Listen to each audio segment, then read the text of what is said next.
when you know when the train is going to move.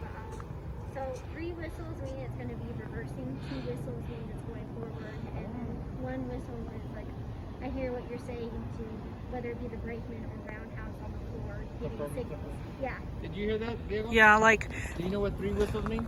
Like sometimes when they're reversing or clear the line. Uh-huh. Yeah.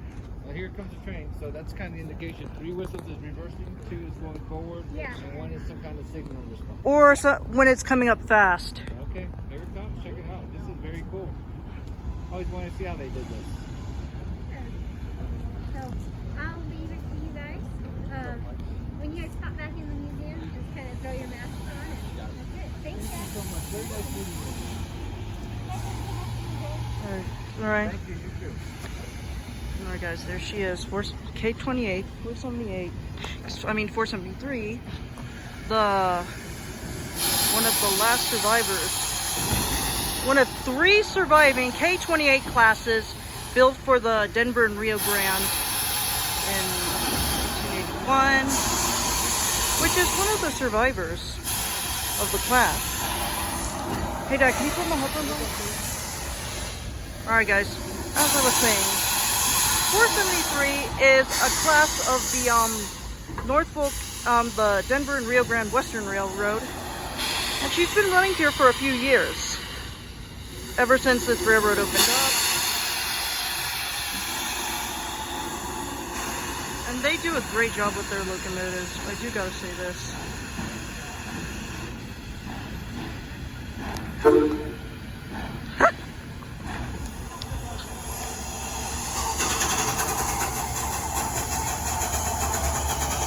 Yeah, as I said before, guys, the 473 kind of isn't like one of the last survivors of this class. The 473 is one of like 3 survivors besides 476, which I just showed you, and 478, who is in the museum waiting a major overhaul. Which 473 is kind of one of my favorites. Well, I kind of like 473 because this is the engine I first saw on my videotape. Was the first time that I ever saw this engine, so it's kind of one of my favorites. But I'm more of a 476 and a 473 class, fan. Like the K28, like the K37, K36, the K28s have these like oil configurations, like what I just mentioned. Like, but some of these classes, like some of them, like, which one was 475 was scrapped? I'm talking about Denver and Rio Grande 475, not Norfolk and Western 475. The 475 was scrapped, and I don't know if there was a Norfolk and West. There is a Norfolk and Western 475, but I don't know if there's a Norfolk and Western 473. And if I do mention it, I would say 470. Norfolk and Western 473. I would say not this one, not the Wrangler, not Denver and Rio Grande. And also, I do want to say this to you guys.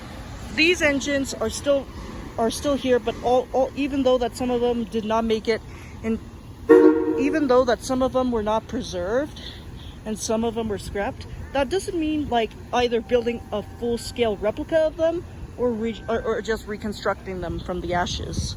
Like some people are building a full-scale replica of 2174 Norfolk and Western Y6B number 2174, the last of the Y6Bs. And guys, y'all might think that Norfolk and Western 2156 is the last of the Y6Bs, but I have to break it to you guys.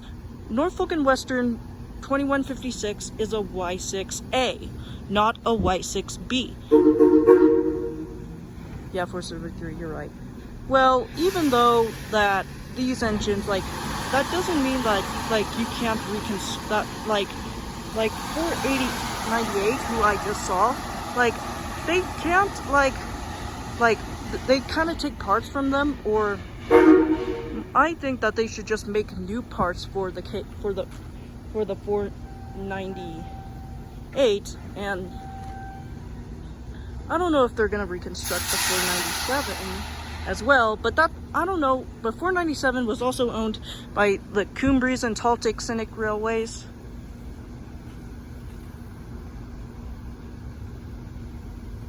like in New Mexico. But Durango and Colorado is really cool. Like, but even though Durango doesn't use any of their engines, even though 486 is in the museum, because it's in, even if it's, if I would just want to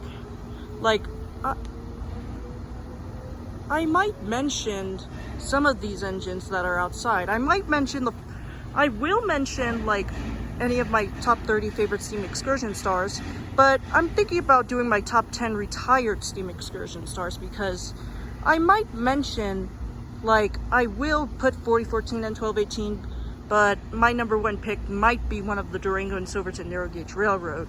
There you go. We got 1 more minute, then we gotta go in, okay? All right. Actually, I'm going in. Okay.